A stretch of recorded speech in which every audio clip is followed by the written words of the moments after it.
Halo guys, kenalin nama gue Indra Gunawan, biasa dipanggil Indra. Ini mungkin video YouTube pertama gue ya. Gue di sini cuma mau bagian cerita paranormal experience gue dulu zaman gue masih SMP. Zaman gue masih SMP. Kalau tahun berapa udah lupa, mungkin harus buka ijazah dulu baru biar tahu. Oke. Mungkin gue mulai cerita waktu masih gue tinggal di salah satu kota kelahiran gue, itu di Pangkal Pinang. Itu tuh gue sempat tinggal di salah satu desa, namanya itu kalau saya nggak lupa itu Lembawai ya, Lembawai. Sorry gak lama ingatnya.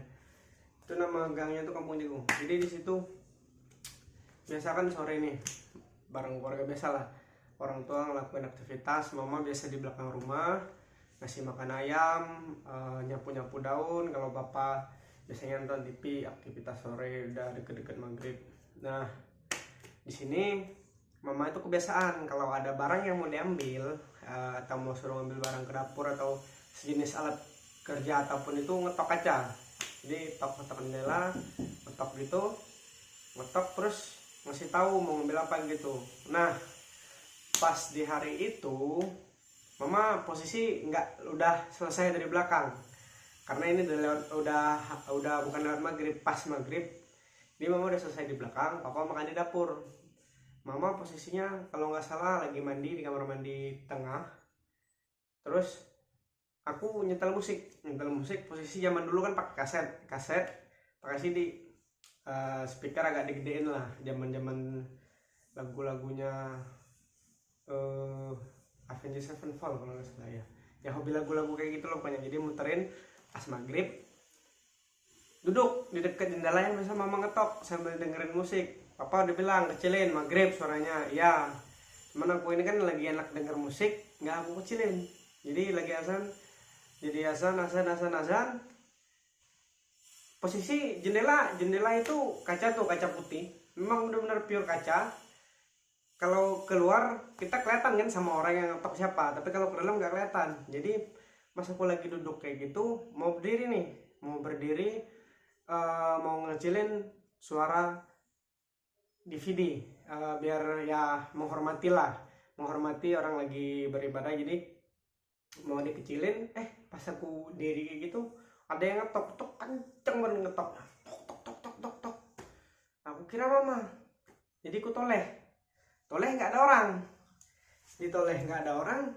Jadi penasaran manggil mama, mah gitu ya kan. Suara ini belum udah posisi udah dikecilin ya, habis ngecilin jadi manggil, mah kenapa, mama di mana tadi? Di kamar mandi. Kenapa? Loh, jadi yang ngetok jendela siapa, kata mama kan. Nggak ada, kata mama kan mandi dari tadi lah. Jadi hari itu pokoknya pertama kali ada kejadian kayak gitu itu. Jadi ada yang ngetok jendela, terus waduh, aku bilang jadi siapa ada yang ngetok jendela. Makanya kata mama kan, kebetulan mama kan orang dari agak perkampungan, jadi ngerti lah yang kayak gitu. Kalau papa memang pure gedenya di kota Pangkal Pinang, jadi hal yang kayak gitu tahu, cuman mungkin agak kurang. Kalau mama ini kan lebih memang benar-benar di kampungnya yang masih banyak kayak hutan asri. Jadi mama bilang kalau dari dulu pesan nenek itu kalau mau udah maghrib aktivitas diintim dulu, makanya kalau muter musik ya dikecilin, maksudnya gitu, jangan gede-gede gitu, menghormati. Kita kan katanya bukan sendiri di sini. Jadi aku bingung karena posisi rumah ini kok bukan nggak, jadi masih mikir ya, karena mama bilang nggak sendiri kan, jadi bingung emang ada siapa mah, karena masih polos mungkin kan, tahu masalah hantu cuman nggak tahu sedetail itu bisa sampai gangguin kayak gitu ya. Cuman kayak ibarat tahu hantu, ya udah hantu kayak gitu bentuknya, nggak tahu sampai bisa nyakitin apa segala macam tuh belum ngerti gitu. Jadi ya yang kita nggak lihat, kata mama kan, oh ya udah mah nanti lain kali, masih santai gitu, lain kali nggak nyetelin kayak gitu lagi. Udah habis itu udah nggak pernah kejadian lagi, nggak pernah nyetel lagu maghrib, udah santai aja. Memang suasana rumah itu enak sih, nggak ada yang gangguin atau Sampai satu malam ada kejadian lagi. Jadi satu malam belum tidur, waktu itu pasnya aku nggak bisa tidur. Nggak bisa tidur, kenapa itu? Ini lagi demam. Jadi mama sama papa tidur di kamarnya. Aku udah di kamar sendiri lah, udah SMP udah gede. Jadi tidur, kebangun itu kalau nggak salah karena mau pipis. Cuman kepala ini masih agak berat karena demam posisi kan.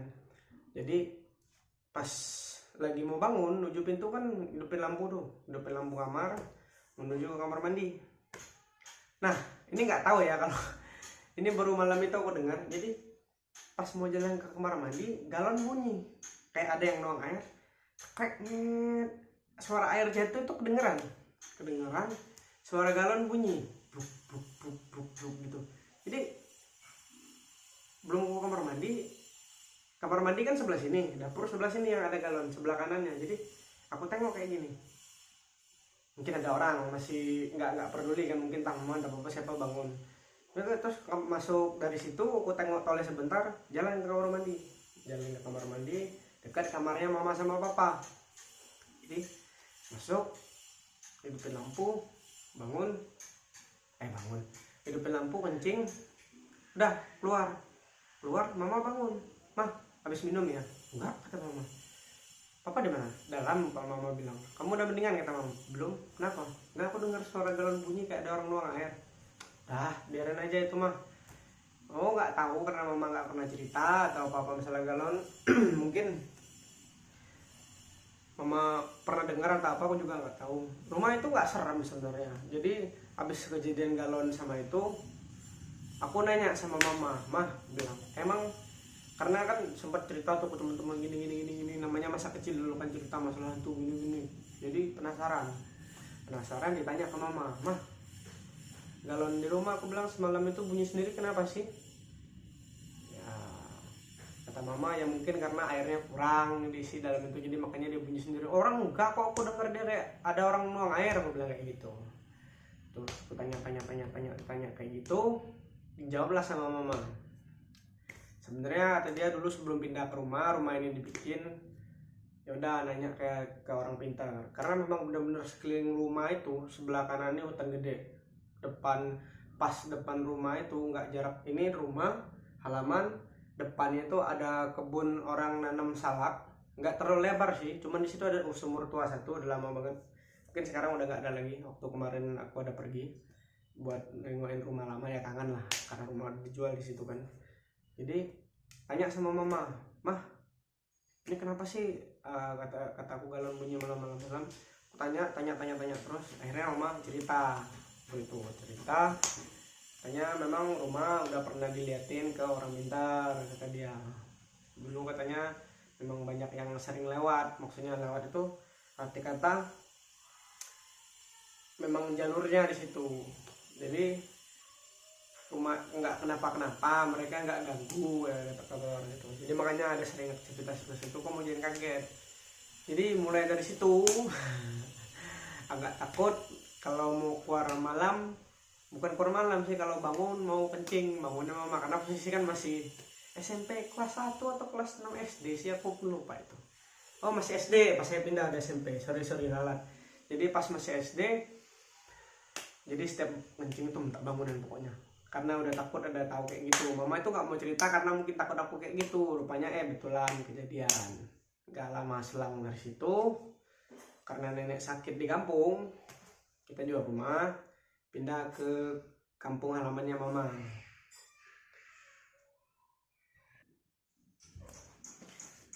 Nah, jadi habis, kalau nggak salah pas pindah itu pas aku masuk kelas 1 SMP. Ya ini udah inget nih, pas kelas masuk ke SMP, cuman tahunnya saya lupa.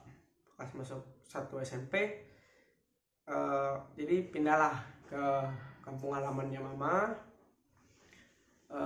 di nggak usah disebut ya di mana ya, pokoknya di daerah masih di Bangka Belitung. Pindah kita ke sana. Jadi kebetulan waktu kecil, dari dulu kecil saya kan aktif jadi ya suka nangkap ikan, kayak pokoknya namanya aktivitas anak-anak kecil zaman dulu lah, kayak main kelereng atau segala macam. Kebetulan karena mayoritas di sana banyak hutan, banyak juga kayak sungai-sungai lama gitu, tempat-tempat orang, ada yang tempat buat memang tempat mandi, ada tempat buat orang mancing. Kebetulan saya ada saudara di situ, satu hobi mancing. Jadi hobi mancing, waktu nggak lama kita udah pindah ke sana, rumah udah jadi sekitar udah setengah tahun lah ya, setengah tahun gitu, setengah tahun setahunan gitulah, saya udah lupa. Jadi saudara saya ini laki-laki ngajak pergi mancing itu sama saudara saya laki-laki yang paling tua satu. Saudara ini bukan saudara kandung ya, saudara sepupu, cuman dia yang tua berapa lah kalau cucunya nenek, sama yang seumur beda 1 tahun sama saya satu, sama teman-teman yang lainnya yang baru kenal. Jadi pergi mancing tuh tempatnya lumayan jauh, lewatin hutan-hutan, ngelewatin perkampungan yang dalam lah pokoknya. Perkampungan yang dalam mancing. Nah, mancing di situ namanya anak-anak. Jadi mancing sambil bercanda ya, ngobrol teriak. Pas udah mau sore, udah jam 5 kan lewat, mau balik ke motor. Aku jalan di depan, jadi pas nyampe di lokasi motor ditaruh, jadi gini, di situ semua sendal memang udah ada dari pertama sih sendal itu, cuman nggak aku perhatikan. Aku pikir karena ada kayak pondok satu di situ, entah pondok punya orang, nggak tahu atau apa, sendal itu semuanya sebelah kiri di situ. Nah, sisanya setiap sendal yang kau tengok di situ tuh cuman adanya sebelah kiri. Ada sekitar 4 sendal yang berbeda, sama sendal aku 5, sama yang kawan-kawan lainnya nggak hitung. Jadi pas pulang lihat sendal, loh kok sendal aku tinggal sebelah kanan aja, sebelah kiri aja, sebelah kanannya kemana? Yang teman-teman lainnya sendalnya lengkap semua, jadi cuma sendiri aku di situ hilang sendal. Ya udahlah, aku pikirkan, mungkin pikirnya itu karena masih agak polos lah mungkin ya, SMP. Udahlah mungkin hilang dibawain gigitin anjing hutan atau apa, karena memang sebelah itu kan ada kebun orang itu kebetulan ada anjing. Kalau anjing yang masih gedenya tanggung itu kan suka gigitin sendal di kampung. Jadi aku mikirnya gitu, udah nggak dicari. Cuman yang sebelah kanan, yang nyisa sebelah kiri ini aku bawa pulang, terus bawa pulang. Pas sampai ke rumah mau mandi, terus semua badan merah semua, merah kayak orang alergi, cuman nggak gatal, posisi badan panas banget, jadi mama tanya, kok badan kamu merah? Dan dia kan nggak tahu, bilang, kamu dari mana emang tadi? Dan pamitnya pergi mancing. Iya, aku bilang, mancing kemana? Sebelah sono. Akhirnya malam itu pokoknya panas, tidur nggak bisa, pokoknya nggak tenang lah, pokok hati ini nggak tenang, kayak otak tuh pengen balik lagi ke sana, kayak entah mau ngapain di sana aku juga gak ngerti. Cuman keadaan sadar, itu nggak kerasukan atau apa. Jadi pergilah ke satu tempat, ada yang orang pintar lah, jadi diliatin. Ternyata pas mancing kemarin, mancing itu karena mungkin terlalu berisik, penghuni di sana itu nggak senang kan. Ya memang sendal yang kebanyakan hilang itu memang ditungguin sama penghuni di sana. Jadi pas dilihatin itu kenanya ini nggak satu, kena yang sakit itu kenanya nggak satu. Kalau yang menurut diceritain orang pintar ini, saya kan juga nggak tahu karena awam ya. Semua orang pintar ini ada 3 yang ngikutin saya. Satunya berbentuk siluman, yang satunya yang berbulu hitam lebat, mungkin saya sebutin aja lah, Genderuwo katanya kayak gitu. Yang satunya Mbak Kuntilanak. Jadi pada hari itu diobatin lah kan. Jadi diceritain, katanya yang ambil sendal yang berupa siluman ini, rupanya yang berupa siluman ini disuruh sama yang ini, katanya kayak bawahannya atau kayak gimana aku nggak ngerti lah. Jadi kalau sendal itu ditepuk 3 kali, katanya aku bakalan tengah malam jalan sendiri ke sana buat ya nggak tahu lah buat diapain, dia nggak cerita. Pokoknya yang penting kayak gitu. Jadi yang bak kuntinya itu saya tempelan pas jalan pulang. Nah ini kan jadi memang benar-benar malam itu ya pokoknya rasanya diikutin 3 langsung kayak gitu itu serem gitu. Jadi diobatin, disaranin kalau nggak salah pertama itu 3 hari lah nggak keluar dari rumah, jangan ngarah ke tempat jalan mancing itu. Nah habis 1 hari diobatin udah pulih, semua udah sembuh. Besok paginya udah enakan. Saya ini orangnya bandel dari dulu dibilangin nggak percaya, bukan nggak percayaan sih, degil lah kalau kata orang zaman dulunya, degil. Jadi ya udah diajak lagi hari itu nggak mancing, berburu tupai. Cuman tempatnya itu pas menuju arah jalan ke tempat kami mancing pertama, dan kawan-kawan nggak bilang di arah situ, dan saya juga nggak dengar nasihat dari orang tua sama orang pintar yang tadi udah ngobatin saya. Jadi perginya mana aja, ada nembak di situ, berburu. Kebetulan di sana kan ada banyak pohon sawit, jadi berburu bajing, pergi aja. Pas pulang itu kena lagi, diikutin lagi, dan sama yang ngikutin itu juga 3. Jadi malam itu nggak bisa tidur lagi. Nah malam kedua ini lumayan agak marahnya, soalnya dibilang sama orang itu ya kemungkinan kalau saya lambat dibawanya, karena muka saya udah pucat, itu bukan merah waktu itu, pucat.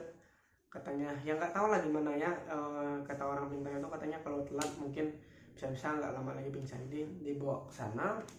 Cuman saya kan posisi sadar memang badan agak lemas, muka pucat, makan nggak nafsu atau nggak nafsu. Jadi dibawa lah ke sana, dilihatin, katanya waduh kamu ini udah dibilangin degil, kata dia, jangan arah ke sana lagi, malah pergi. Saya tuh nggak tahu pak, saya bilang. Betul, saya manggilnya bapak kan. Saya tuh diajak nekmat, bukan mancing hari itu. Sama saja, kamu tuh nggak boleh ke hutan dulu, kata bapak itu. Oh ya pak, saya nggak tahu. Jadi hari itu memang benar-benar parah, sampai kayak kemarin kan kayak pengobatannya udah biasa, dikasih air aja minum udah hilang, entah mungkin kayak gimana. Nah yang hari kedua ini agak parah. Saya memang benar-benar nggak boleh keluar dari rumah 3 bulan. Itu benar-benar saya turutin, karena memang benar-benar pucat, nafsu makan itu udah nggak ada lagi, udah kayak orang memang benar-benar mau dicabut, mau ditarik mungkin rohnya, kata orang pintar tadi. Ya udah saya nggak keluar rumah sekitar memang benar-benar 3 bulanan.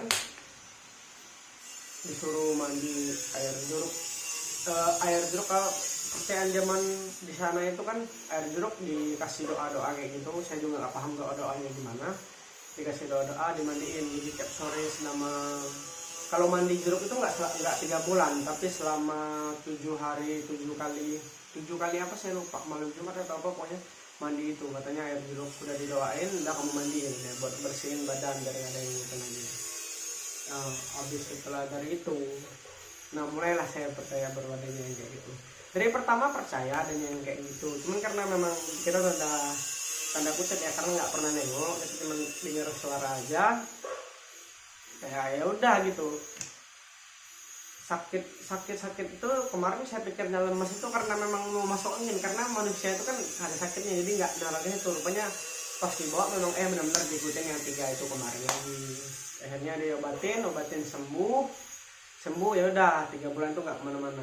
Habis lepas dari 3 bulan itu barulah bisa kesana kesini lagi, dan aktivitas sekolah. Untungnya waktu itu sekolah itu lagi nggak libur sih, udah masuk, cuman diizinin karena posisi saya sakit, dan pun ada keterangan bos kepala sekolahnya yang baru itu ada datang ke rumah saya. Kebetulan kepala sekolahnya ini dekat sama kakak kandung saya, jadi datang dilihatin, oh ya udah nggak usah sekolah dulu kalau kayak gitu.